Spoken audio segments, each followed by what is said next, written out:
एक अंधेरी सड़क पर रात का सन्नाटा पसरा हुआ था। हल्की बारिश की बूंदें गिर रही थी और सड़क किनारे स्ट्रीट लाइट की पीली रोशनी में एक लड़की बदहवास हालत में भागती चली आ रही थी। उसके पीछे कुछ गुंडे लड़के थे जो लगातार उसका पीछा कर रहे थे। लड़की के पैर लड़खड़ा रहे थे, कपड़े फटे हुए थे और सिर से खून बह रहा था। तभी सामने से आर्मी की यूनिफॉर्म में एक लंबा चौड़ा नौजवान तेज कदमों से आता दिखा।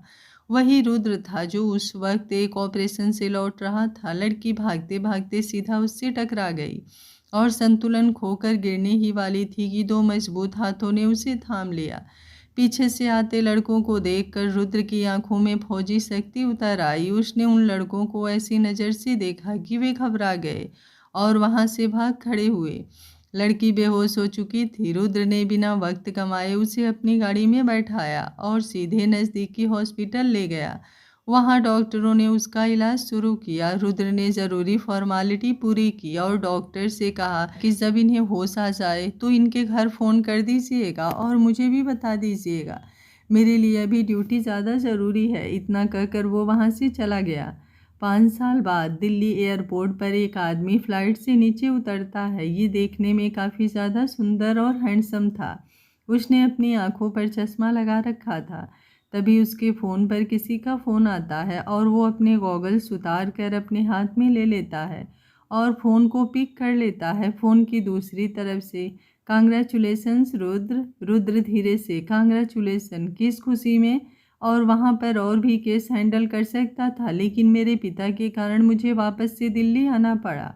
अब मुझे उनका बिजनेस संभालना होगा। तभी रुद्र की नज़र एक आदमी पर जाती है और वो फ़ोन पर मैं तुमसे बाद में बात करता हूँ इतना कहकर फ़ोन काट देता है। रुद्र अपनी नज़रें उठाकर उस आदमी की तरफ देखकर उस आदमी की तरफ बढ़ जाता है। रुद्र उस आदमी के पास पहुंचकर उसकी तरफ देखकर कहता है, मैं घर आ जाता, तुम्हें यहाँ पर आने की क्या ज़रूरत थी। वो रुद्र का छोटा भाई था। उस आदमी की उम्र रुद्र से 2 साल छोटी लग रही थी। वो देखने में रुद्र की तरह ही हैंडसम था। उसका नाम केशव था। केशव भाई, मम्मी ने कहा है कि आपके लिए उन्होंने एक लड़की को पसंद किया है और आपको उस लड़की के साथ आज ही शादी करनी होगी। रुद्र बोला, तुम्हें इतनी जल्दी क्या है। इतना कहकर वो अपने फ़ोन से किसी को फ़ोन मिलाता है। फ़ोन को उठा लिया जाता है। फ़ोन की दूसरी तरफ से एक महिला की आवाज़ आती है, रुद्र बेटा, लगता है तुम अपने छोटे भाई से मिल लिए हो। रुद्र बात को बिना घुमाए सीधे से पूछता है, मैं ये क्या सुन रहा हूँ, अभी और शादी। तभी उस महिला के हाथ से मोबाइल छीन लिया जाता है और फ़ोन की तरफ से एक आदमी की स्ट्रिक्ट आवाज़ आती है, ताकि तुम चुपचाप से अपना बिजनेस संभाल लो। मुझे पता है कि तुम वापस से आर्मी जाने के बारे में सोच रहे हो। रुद्र गुस्से में बोला, मैं अपनी माँ से बात कर रहा था, आपकी हिम्मत कैसे हुई उनसे मोबाइल लेने की। रुद्र और उसके पिता की आपस में बॉन्डिंग अच्छी नहीं थी। इसका भी एक कारण है। रुद्र की मम्मी का नाम महेश्वरी सिंघानिया था और रुद्र के पिता का नाम नवीन सिंघानिया था। अगर तुम्हें प्रॉपर्टीज में हिस्सा चाहिए तो आज के आज किसी भी लड़की से शादी करो। जिस लड़की को तुम्हारी मम्मी ने पसंद किया है तुम उस लड़की के साथ शादी कर लो, या फिर किसी और से। मुझे आज के आज इस घर की बहू चाहिए। फोन पर रुद्र के पिता ने कहा। रुद्र गुस्से में फ़ोन काट देता है और अपने सामने खड़े केशव की तरफ देखकर कहा, तुम्हें यहाँ पर नहीं आना चाहिए था केशव भाई। मुझे तो बस पापा ने कहा था कि आपको मैं कोर्ट तक पहुँचा दूँ ताकि आप उस लड़के से शादी कर लो। रुद्र चुपचाप से जाकर गाड़ी में बैठ जाता है। केशव भी उसके पीछे जाकर ड्राइवर सीट पर बैठ जाता है और गाड़ी स्टार्ट करता है। थोड़ी देर में गाड़ी एयरपोर्ट से दूर चली जाती है। एक बड़ी सी कमरे के अंदर एक लड़की घायल पड़ी हुई थी। तभी उसकी आंखें खुलती है और उसके सामने एक अधेड़ उम्र की महिला उसे जगाने की कोशिश कर रही थी। तो वो लड़की आंखें खोलकर अपने सामने महिला से कहती है, मम्मी आप ठीक हैं। वो महिला बोली, बेटा गौरी, तुम्हें जल्द से जल्द यहाँ से भागना होगा। अभी वो सारे लोग नाश्ता करने में लगे हुए हैं, तो मैं चाहती हूँ कि तुम यहाँ से जल्दी से भाग जाओ ताकि वो तुम्हें ढूंढ ना पाए। गौरी देखने में काफ़ी ज़्यादा सुंदर है। हाइट 5 फुट 5 इंच, रंग गोरा, लंबे काले बाल जो उसकी कमर तक लहरा रहे थे। उसका चेहरा दूध की तरह सफ़ेद था। उसके गुलाबी होठ कुछ ज़्यादा ही गुलाबी थे, किसी फूल के पंखुड़ी की तरह। गौरी बोली, पर मम्मी आप यहाँ पर कैसे रहेंगी? वो महिला बोली, बेटा तुम मेरी चिंता मत करो। इतना कहकर वो बैग गौरी को पकड़ा कर, इस बैग में तुम्हारे सारे सवालों के जवाब हैं और इस बैग में रखे हुए सामान को तुम कभी भी गायब मत होने देना। ये तुम्हारे अतीत को बताएगा कि तुम हो कौन और इसमें तुम्हारी ज़रूरत का सारा सामान है।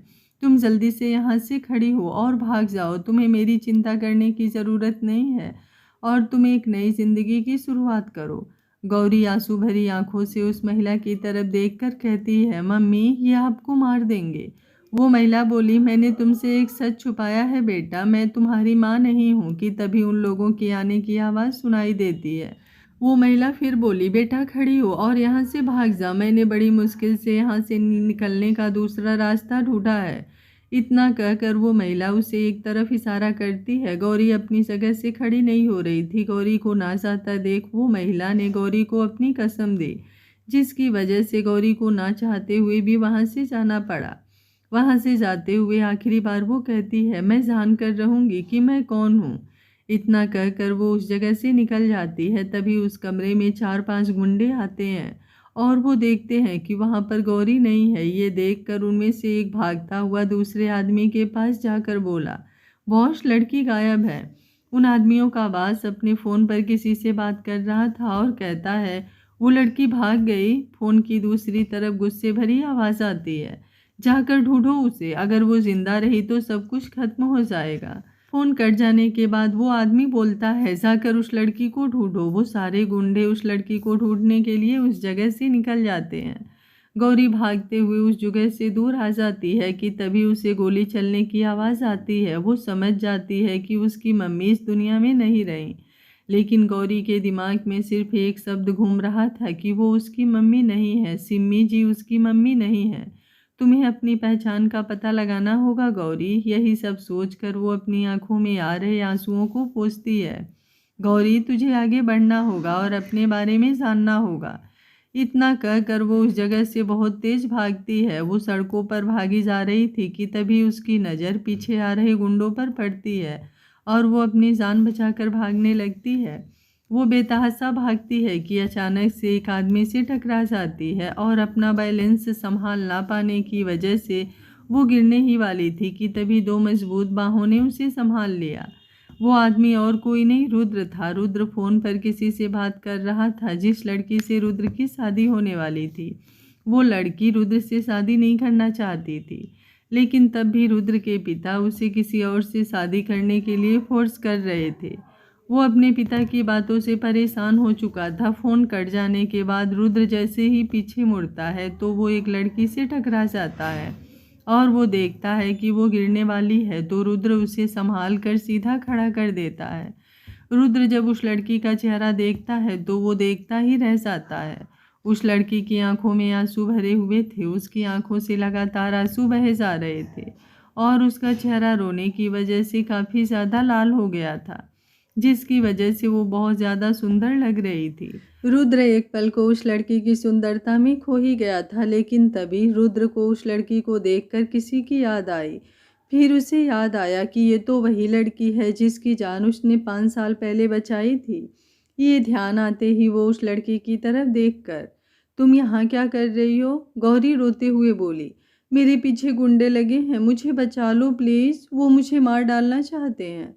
रुद्र गौरी की ये बात सुनकर उसे एक तरफ करके अपनी गाड़ी में बैठने का इशारा करता है। गौरी चुपचाप से जाकर गाड़ी में बैठ जाती है।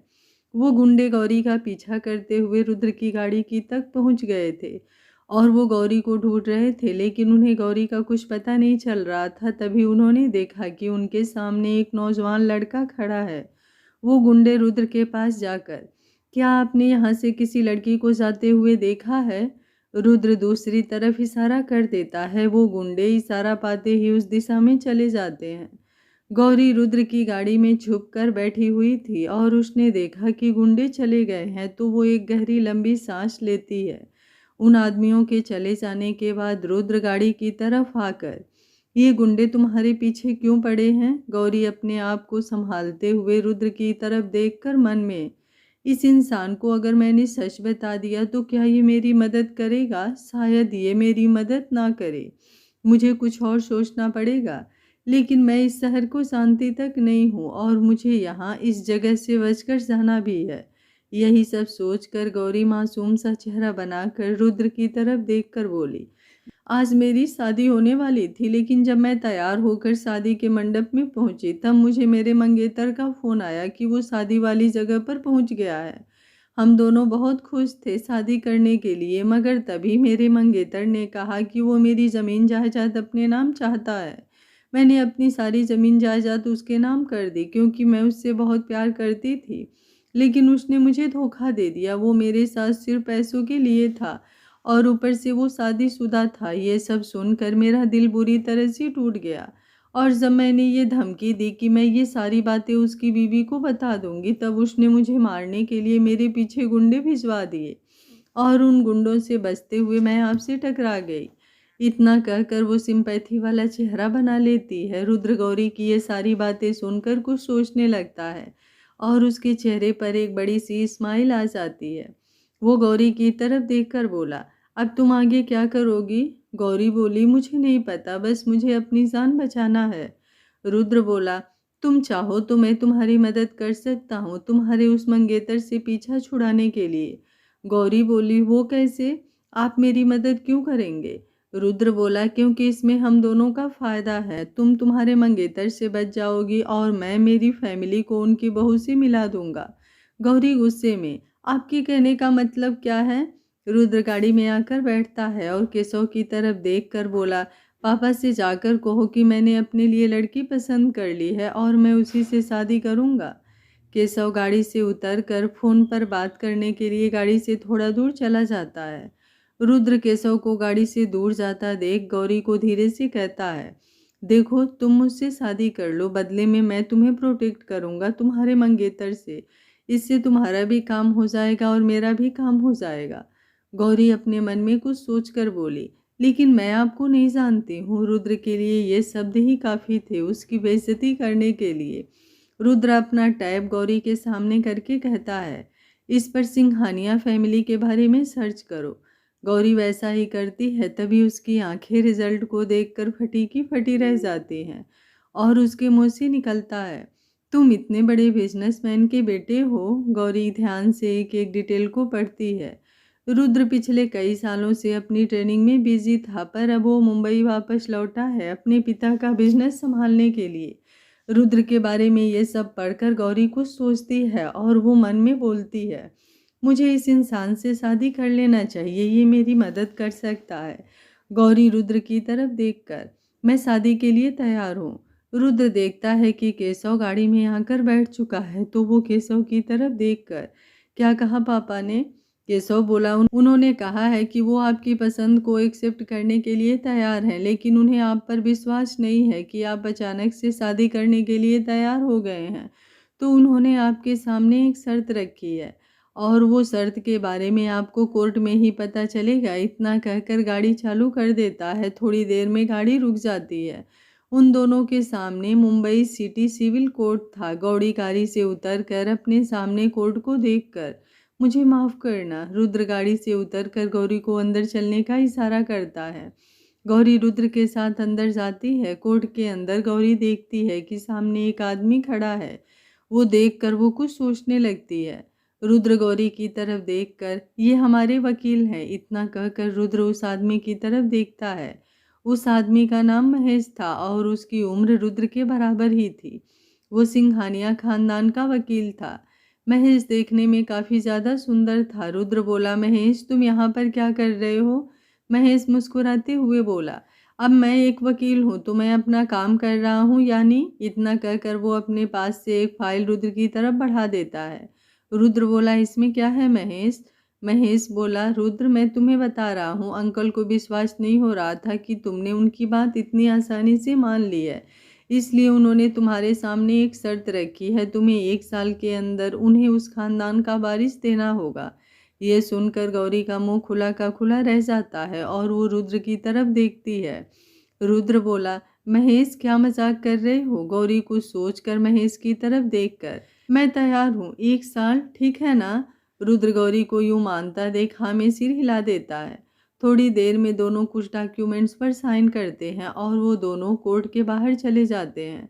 रुद्र महेश से जाकर कुछ बातें करने लगता है। गौरी उस मैरिज सर्टिफिकेट को देखकर बोली, मुझे जल्द से जल्द अपने बारे में पता लगाना होगा। वो यही सब सोच रही थी कि तभी उसे रुद्र की आवाज़ आती है। रुद्र बोला, गाड़ी में बैठो गौरी। गौरी हाँ में सिर हिला देती है और गाड़ी में जाकर बैठ जाती है। रुद्र गाड़ी में बैठकर केशव से कहता है, मैं गाड़ी खुद ड्राइव करना चाहता हूँ तो तुम महेश के साथ चले जाना। केशव हाँ में सिर हिला देता है और वहाँ से चला जाता है। रुद्र चुपचाप से गाड़ी चलाने लगता है। गाड़ी चलाते हुए वो मिरर से गौरी को देख रहा था कि गौरी अपने ख्यालों में है तो वो उससे कुछ नहीं कहता। थोड़ी देर बाद गाड़ी रुक जाती है। रुद्र गौरी की तरफ देखकर बोला, हम घर पहुंच चुके हैं गौरी। गौरी अपने ख्यालों से बाहर आकर गाड़ी से उतरकर अपने सामने बने उस घर की तरफ देखती है। वो हवेली काफ़ी आलीशान थी।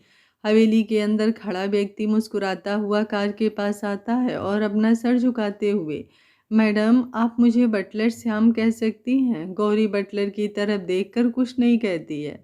पीछे से रुद्र गाड़ी से उतरकर गौरी को अंदर चलने का इशारा करता है। गौरी रुद्र के साथ चुपचाप अंदर आ जाती है। अंदर पहुंचकर गौरी ने देखा तो उसकी आंखें पूरी तरह से हैरानी के कारण बड़ी हो गई। उसने अपने आसपास एक बड़ा सा हॉल देखा। लिविंग एरिया बहुत बड़ा था और वो लिविंग एरिया काफ़ी दूर तक फैला हुआ था। उस हवेली के बाहर मौजूद गार्डन काफ़ी ज़्यादा हरा भरा था।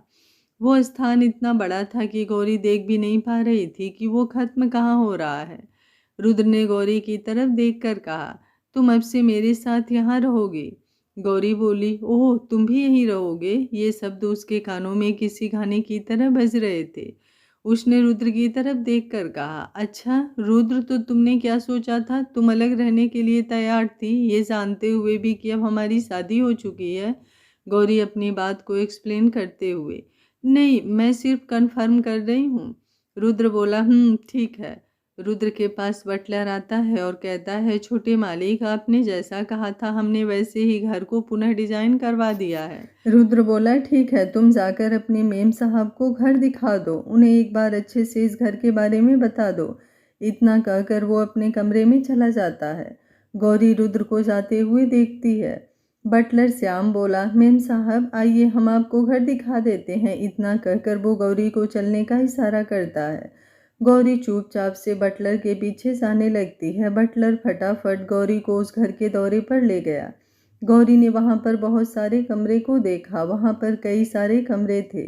बेडरूम ऊपर था। गौरी को लगा कि अगर वो अकेले की घूमेगी तो वो गायब ही हो जाएगी और वो रास्ता भी भूल जाएगी। गौरी अपने मन में बोली, रुद्र का परिवार काफ़ी सम्मानित परिवार है। गौरी ने अपने चारों ओर देखा और कहा, रुद्र बहुत अमीर मालूम होता है। बटलर श्याम बोला, मैडम आपको मालूम नहीं है कि सिंघानिया फैमिली का इस जगह पर कितना बड़ा नाम है और बड़े मालिक को एक बार अगर वो बिजनेस की दुनिया में आ जाते तो वो सबको पीछे छोड़ देंगे। उनमें बिजनेस को संभालने की काफ़ी अच्छी काबिलियत है, लेकिन वो देश की रक्षा करना चाहते हैं। ये हमारे बड़े साहब को पसंद नहीं है, इसलिए उन्होंने बड़े साहब को शादी करने के लिए फोर्स किया ताकि वो घर पर आकर अपना खानदानी बिजनेस संभालें। गौरी रुद्र के बारे में ये सब सुनकर काफ़ी इम्प्रेस होती है। उसे रुद्र एक अच्छा इंसान लगता है। तभी बटलर ने गौरी से कहा, हालांकि सर को समझना थोड़ा मुश्किल लगता है पर वो एक अच्छे इंसान है, आपको ये जल्दी ही समझ आ जाएगा। कृपया आप बस आराम से रहिए। गौरी बटलर श्याम की तरफ देखकर, क्या आप मुझे बता सकते हैं कि मैं किस कमरे में रुकने वाली हूँ? श्याम हैरानी के साथ गौरी की तरफ देखकर बोला, आपको अब से बड़ी मालिक के साथ ही रहना होगा। गौरी हाँ में सिर हिला देती है और मन में बोली, अब तो मेरी शादी हो गई है, मैं एक शादीशुदा हूँ, फिर मैं कैसे भूल सकती हूँ कि हमें एक ही कमरे में रहना होगा। गौरी रुद्र के कमरे का दरवाज़ा खोल कर देखती है कि रुद्र फ़ोन पर किसी से बात कर रहा है तो वो चुपचाप कमरे में आ जाती है। बिना शोर करे वो जाकर सोफे पर बैठ जाती है और अपने बैग को खोलती है और उसमें से कुछ डॉक्यूमेंट्स निकालकर साइड में रख देती है। रुद्र फ़ोन पर बात कर लेने के बाद ये देखता है कि गौरी अपना सामान निकाल रही है। ये देखकर वो उसके पास आता है और सोफे पर बैठ जाता है। रुद्र गौरी की तरफ देखकर बोला, मैं अपनी तरफ से इस रिश्ते को निभाने की पूरी कोशिश करूँगा और मेरी ज़िंदगी में तुम्हारे सिवा कोई नहीं आएगी। गौरी रुद्र के मुँह से ये सुनकर कहती है, मैं भी अपनी तरफ से इस रिश्ते को निभाने की पूरी कोशिश करूँगी। इतना कहकर वो मन में बोली, मुझे एक नई शुरुआत करनी है और मुझे अपने बारे में भी जानना है, तो मुझे रुद्र पर भरोसा करना होगा और वो मेरी आगे मदद भी कर सकता है। रुद्र बोला, गौरी मैं एक फौजी हूँ, अब मैं रिटायर हो चुका हूँ और अब मुझे बिजनेस को संभालना होगा, तो मुझे उम्मीद है कि तुम अपनी तरफ से मेरी तकलीफ को समझोगी और मेरे काम में इंटरफेयर नहीं करोगी। गौरी हाँ में सिर हिला देती है और अपनी जगह से खड़ी होकर बोली, मैं सोफे पर सो जाऊंगी, तुम बिस्तर पर सो जाना। इतना कहकर वो अपने सामान को रखने के लिए इधर उधर देखने लगती है। रुद्र गौरी को इधर उधर देखते देख बोला, तुम जाकर अलमारी में अपना सामान रख लो और मैंने नौकर से कहकर तुम्हारे लिए नए कपड़े उसमें रखवा दिए हैं। इतना कहकर वो अलमारी की तरफ इशारा करता है। गौरी मुस्कुराकर वहां से अलमारी की तरफ चली जाती है और अपना सामान रख देने के बाद वो वापस से रुद्र के पास आती है। गौरी बोली, तुमने गाड़ी में कहा था कि तुम्हारे मम्मी पापा मुझसे मिलना चाहते हैं। रुद्र बोला, हाँ उनसे मैंने कह दिया है कि वो तुमसे 1 हफ्ते बाद मिल सकते हैं। गौरी कुछ सोचते हुए बोली, 1 हफ्ते बाद क्यों? रुद्र बोला, क्योंकि अभी तुम्हें मुझे मेरे अपने परिवार के बारे में भी बताना है और जब तुम उनसे मिलो ताकि तुम घबरा ना जाओ। तभी रुद्र अपनी जगह से खड़े होकर थोड़े डरावने अंदाज में बोला, तुम्हें पता है कि मेरे दादा आर्मी में जनरल रह चुके हैं और उन्हें उन लोगों से बिल्कुल नफरत है जो डिसिप्लिन में नहीं रहते हैं। गौरी बोली, तुम्हारे कहने का मतलब क्या है? मेरे अंदर डिसिप्लिन नाम की कोई चीज़ नहीं है। रुद्र मुस्कुराते हुए बोला, तुम्हें ऐसा क्यों लगा कि मैं तुम्हारी बेइज्जती कर रहा हूँ? गौरी बोली, तुम मुझे कुछ ज़्यादा ही हल्के में नहीं ले रहे हो? रुद्र बोला, अच्छा ठीक है, मैं मजाक कर रहा था। मेरे कहने का मतलब है कि तुम जाकर बिस्तर पर सो जाना, मैं सोफे पर सो जाऊंगा। गौरी बोली, अच्छा तो तुम्हारे कहने का मतलब है कि मैं तुम्हारी बात मानकर चुपचाप से अच्छे बच्चे की तरह जाकर बिस्तर पर सो जाऊं? रुद्र हाँ में सिर हिला देता है। तभी रुद्र का फोन बजता है। रुद्र 2 मिनट कहकर उस कमरे से बाहर चला जाता है।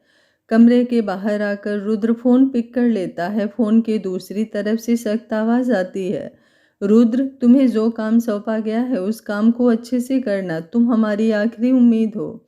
रुद्र फोन पर बोला, ठीक है कैप्टन, लेकिन मुझे आप वो सारी डिटेल किसी के हाथों भेजना ताकि मैं उस पर अच्छे से काम कर सकूं।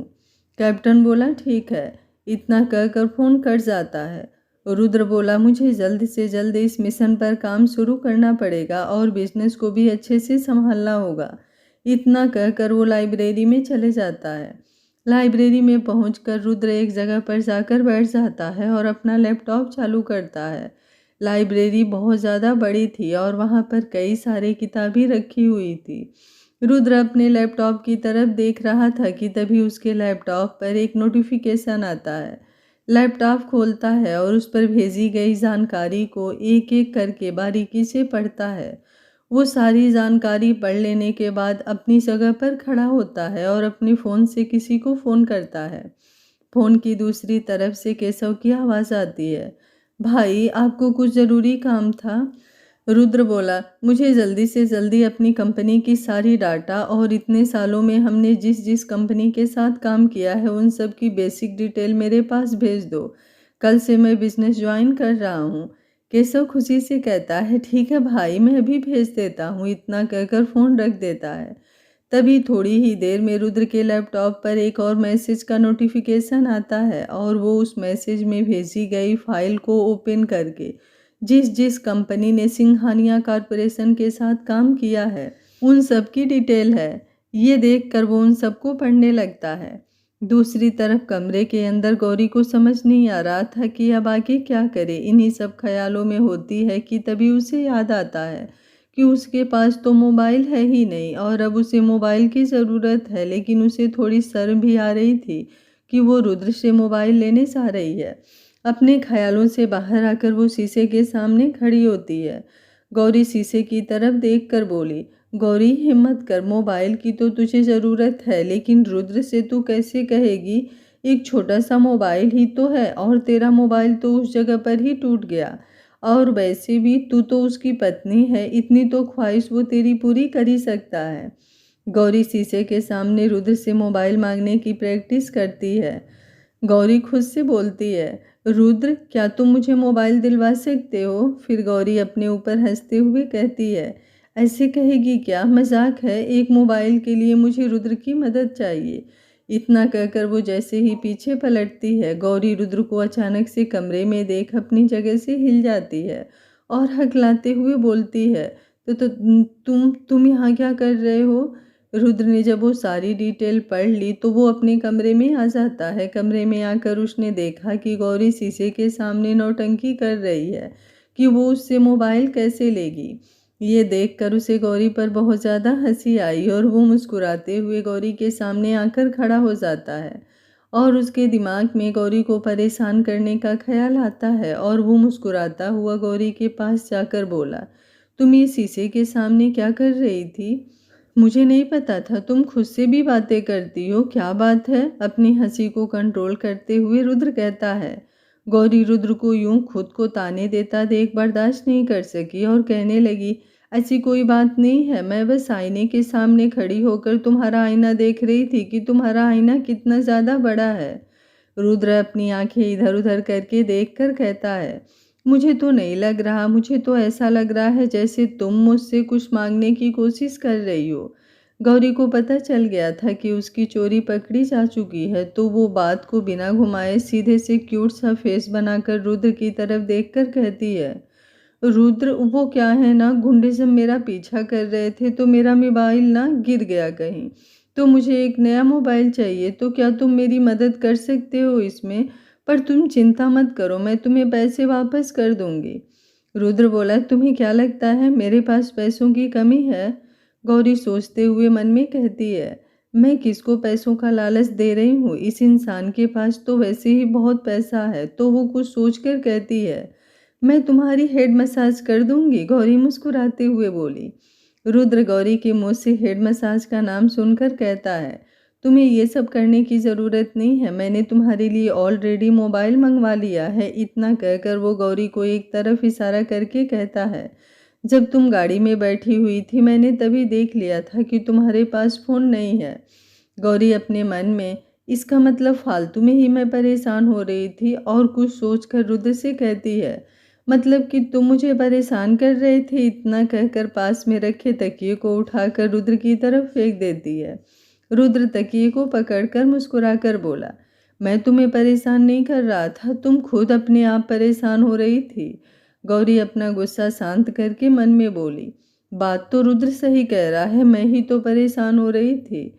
रुद्र सीरियस होकर बोला, देखो अब से हम दोनों को एक ही कमरे में रहना है, तो तुम अपनी तरफ से कुछ रूल डिसाइड कर लो, मैं अपनी तरफ से कुछ रूल डिसाइड कर लेता हूँ। गौरी अपने ख्यालों से बाहर आकर हमें सर हिला देती है और कहती है, आपको जो सही लगता है करिए, क्योंकि जब तक मैं आपके साथ हूँ मैं आपका साथ देने के लिए तैयार हूँ।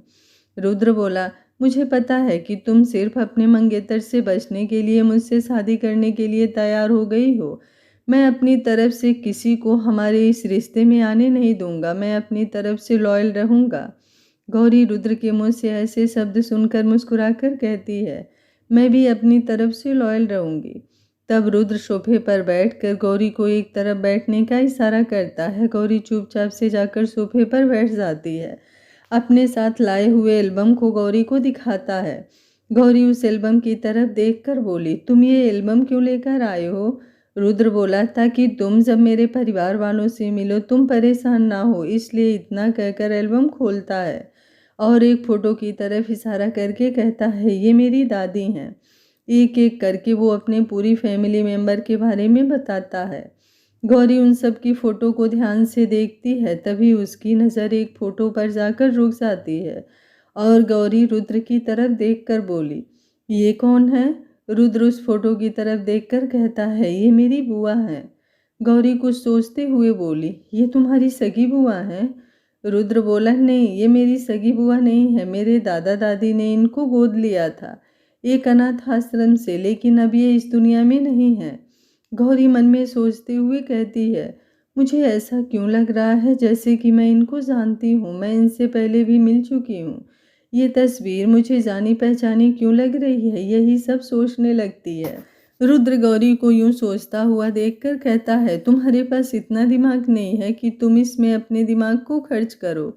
गौरी अपनी बेइज्जती होते हुए गुस्से से रुद्र की तरफ देखकर बोली, तुम कुछ ज़्यादा नहीं बोल रहे हो? रुद्र बोला, मेरे कहने का मतलब है कि तुम्हें इनके बारे में जानने की कोई ज़रूरत नहीं है। तुम्हारा सर दर्द ही करेगा, लेकिन तुम्हें इनके बारे में कुछ नहीं पता चलेगा। इतना कहकर वो अपनी जगह पर खड़े हो जाता है।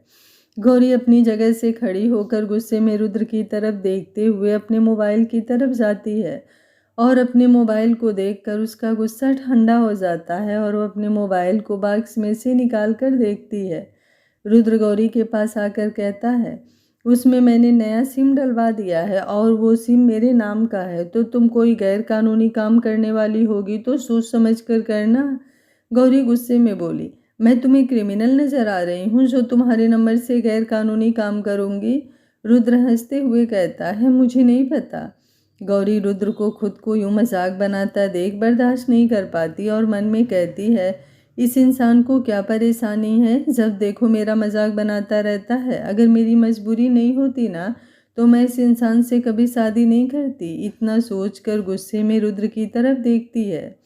रुद्र सोफे पर बैठकर अपने लैपटॉप में कुछ करने लगता है। गौरी अपनी जगह से अलमारी की तरफ जाती है और अपने सामान में से एक जैकेट निकालती है और उस जैकेट की तरफ देखकर मुस्कुराकर कहती है, मेरा सपना अधूरा रह गया। क्या सपने देखे थे मैंने कि मैं तुमसे मिलूंगी, मैं तुमसे शादी करूंगी, लेकिन कहाँ। इतना कहकर रुद्र की तरफ देखकर कहती है, लेकिन मेरी किस्मत में तो ये इंसान लिखा था। मेरे हीरो, मैं तुझे बहुत ज़्यादा मिस कर रही हूँ। काश कि मैंने एक बार तेरा चेहरा देखा होता तो मैं पक्का तुझे ढूंढ लेती, मगर मेरी किस्मत खराब है। दुखी मन के साथ इतना कहकर वापस से उस जैकेट को अलमारी में रख देती है। गौरी वापस से अपनी जगह पर आकर बैठ जाती है।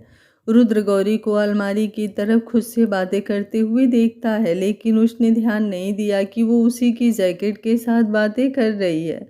वो मन में बोला, ये लड़की भी ना किसी से भी बातें करने लग जाती है। कम से कम इंसान से बातें करे तो ठीक है, लेकिन सामानों से बातें करती है। मैं तो समझ जाऊंगा, लेकिन कोई और देख लेगा तो पक्का इसे पागल समझ लेगा।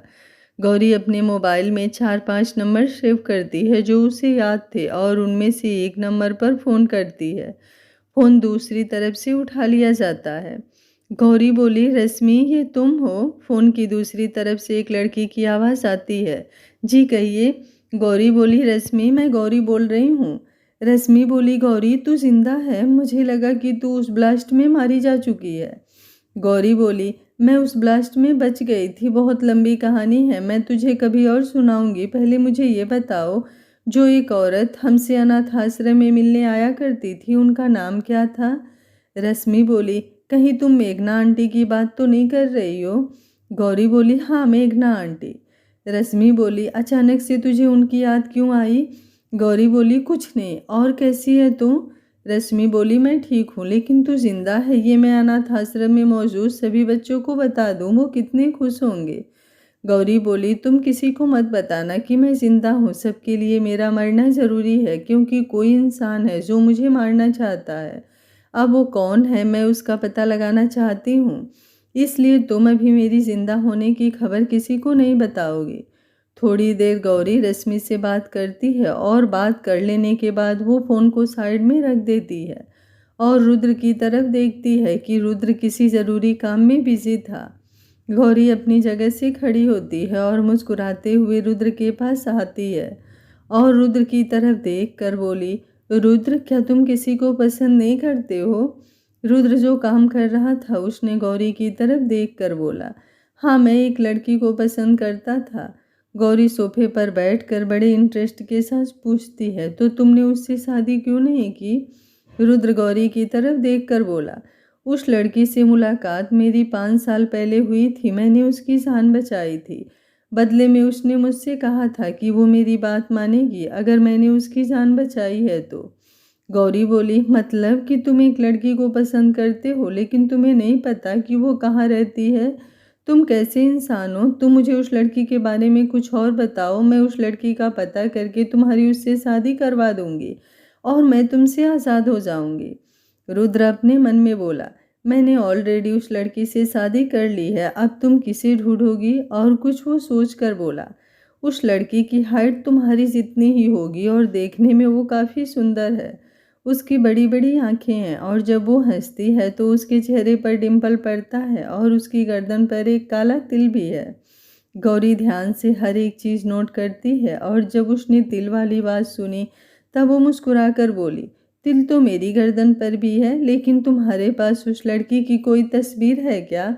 रुद्रना में सिर हिला देता है और मन में बोला, तस्वीर की क्या ज़रूरत है, वो तो मेरे सामने ही है, बेवकूफ़ कहेगी, इसी के बारे में बताया था और यही तस्वीर मांग रही है।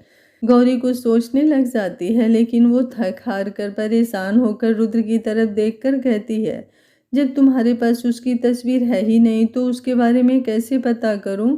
रुद्र बोला, मैंने तुमसे कहा है तुम ज़्यादा अपने दिमाग पर जोर मत डालो, तुम्हारे पास दिमाग तो है नहीं, आज जो है वो भी खर्च हो जाएगा। इतना कहकर वो मुस्कुराने लगता है। गौरी गुस्से से रुद्र की तरफ देखकर बिस्तर पर जाकर यही सब सोचते सोचते सो जाती है। वो पूरे दिन थकी हुई थी, इसलिए वो बिस्तर पर लेटते ही सो गई। रुद्र अपने लैपटॉप को साइड में रखकर अपनी जगह पर खड़ा होता है और गौरी के पास जाकर बिस्तर पर बैठ जाता है और गौरी को सोते हुए देखकर कहता है, तुम पागल हो, नहीं तुम बेवकूफ़ हो।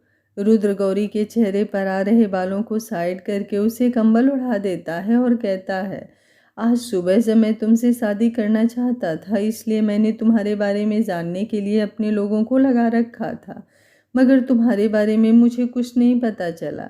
लेकिन मेरी किस्मत ने मेरा साथ दिया और तुम मेरे पास खुद चल कर आई और तुम्हारे मंगेतर ने तुम्हें धोखा दिया और तुमने मुझसे शादी कर ली।